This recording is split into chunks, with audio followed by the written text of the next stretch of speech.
যেহেতু নতুন জীবনে পদার্পণ করছে তাই তাকে কিছু ইনস্ট্রাকশন না দিলেই নয়। হেলমেট পরে গাড়ি চালাবেন। কোন হেলমেট সেটা আমরা জানি না। तू समझा नहीं, तू समझा नहीं। এরপরে আমরা মেইন কাজ, বিড়াল উড়াধুরা মারা যাবে না। মানে বিড়াল কি? বিড়াল একটা প্রাণী, হ্যাঁ, তাকে আমরা কেন মারবো? মারা তো হারাম। হারাম, হারাম, হ্যাঁ, হারাম। right? নতুন গাড়ি যেহেতু আস্তে চালাতে হবে।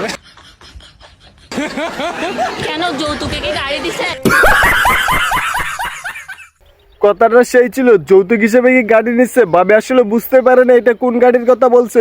তবে এই ভিডিওটা অনেক বেশি শিক্ষণীয় ছিল। সিঙ্গেল এই ভিডিও দেখার পর শুধু আফসোস করবো আর বলবো কবে আইব এই দিনটা। হ্যালো এভরিওয়ান, আসসালামু আলাইকুম। মস্তির বাঙালি নতুন একটা পর্বে আপনাকে আবারও স্বাগতম। আবারও মনগুলো আসতে চাইলে সম্পূর্ণ ভিডিওটি দেখুন। আজকের ভিডিওটি অনেক বেশি ইন্টারেস্টিং, আপনি একবার দেখলে না এসে থাকতেই পারবেন না। সো কথা না বাইরে শুরু করছি আজকের ভিডিওটি। तो चलिए शुरू करते हैं। I don't ever slow up, no I don't take shit. I got no love for the fakeness. If you wanna play tough and wanna hate this, I'll always show up.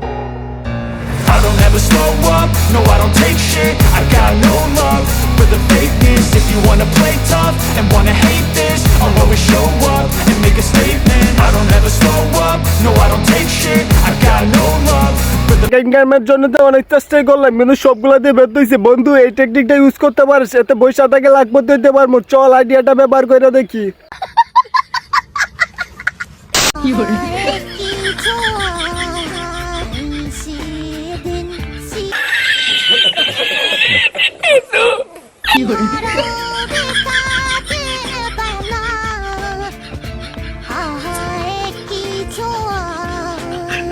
TikTok আসার আগে হাসপাতালে কান্নার শব্দে থাকতেই পেতাম না, আর এখন TikTok আসার পরে টিকটকারদের জ্বালায় থাকতেই পারি না।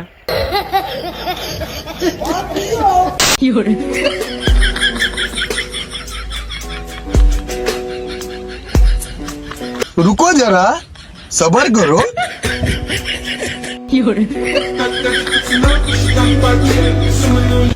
মেয়েরা ময়দা সুন্দরী এটা জানার পরও ছেলেরা মেয়েদের বিবাহ করে, কিন্তু মেয়েরা সামান্য একটু কালো ছেলেকে বিবাহ করতে চায় না। তাই বন্ধুর এই অবস্থা। তবে ভিডিওর শেষটা এরকম হবো ভাবতেই পারি নাই। আমি নর্থ সাউথে কিছুদিন ক্লাস করিয়েছিলাম। ক্লাসের ভিতরে ঢুকে দেখি ছেলের মেয়েদের দিকে হাত ঢুকানো। দাও বেটা, এটা হইলো বেটা, হইলো এটা। আমি বললাম তোমরা কি ছেলে মেয়ে না বিবাহিত কাপল? No, no, sir, we are classmates, you know. হাতের ভিতরে হাত দিয়ে বসে। জীবনে প্রথমবার স্যার আমার সত্য কথা বললো। স্যার যে ছাত্র কথা বলছে সেটাই হচ্ছে আমি। বাংলাদেশে তাকে স্যার এটা জানেই না। তবে স্যারের কথা শুনে আমার এক চাপাবাজ বন্ধুর কথা মনে করলো, যার কথা শোনার পর আমি তারে শুধু থাপড়াইতাম। আজকে রাতে আমার ঘুম হবে না। বিরাট ভাই কেমন আছেন আপনি? এই তো ভালো, আপনার কি অবস্থা? সে বাংলা বললো কেন? বাংলা মনে হয় আমি ভুল শুনতেছি। যাই হোক, নাকি আমরা? না না না, আমি ভুল শুনতেছি। ভুল হইতেই পারে না। আমি আপনার অনেক বড় ফ্যান ভাই। হ্যাঁ, থ্যাংক ইউ সো মাচ। খেলা দেখা হয় আমার, সব সময় দেখি আমি আপনার খেলা, আবারও সব বাংলা সময়। বললো। আবারও বাংলা বললো। আমি ভুল শুনতেছি রে ব্রো। উনি বিরাট কোহলি, উনি হিন্দি বলতেছে। ভুল শুনতে পারে না। তুমি কালকে রাতে নেশা করছো, তুমি নেশা করছো। না, আমি না। তো সিয়াম না। আমি তো সিয়াম না, মানেটা কি? সিয়াম কি গত রাতে মদ্যপান করছে নাকি? আর যাই বলেন বিরাট কোহলি হিন্দি তো জীবনে বলতে পারবো না, কারণ এটা দেশি গরিবের বিরাট কোহলি, এর মুখ দিয়ে শুধু বাংলায় বেরোবে।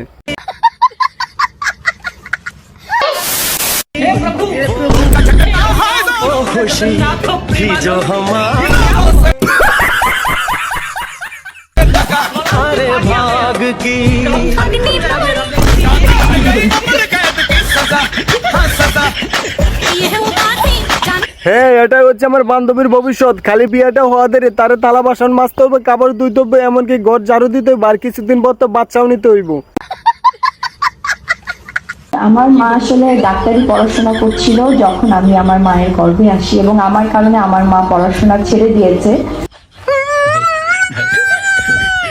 আমাকে মানুষ করার জন্য। এখন বুঝতে পারছি যে মাদেরকে কত স্যাক্রিফাইস করতে হয়, কত বিষয়ে স্যাক্রিফাইস করতে হয়, এটা আসলে বলে প্রকাশ করাও যায় না। অভিনেতা দিশার মা ছিল একজন নার্স, অথচ বলতেছে সে নাকি তখন ডাক্তারি পড়াশোনা করতেছিল তার গর্ভে থাকার সময়।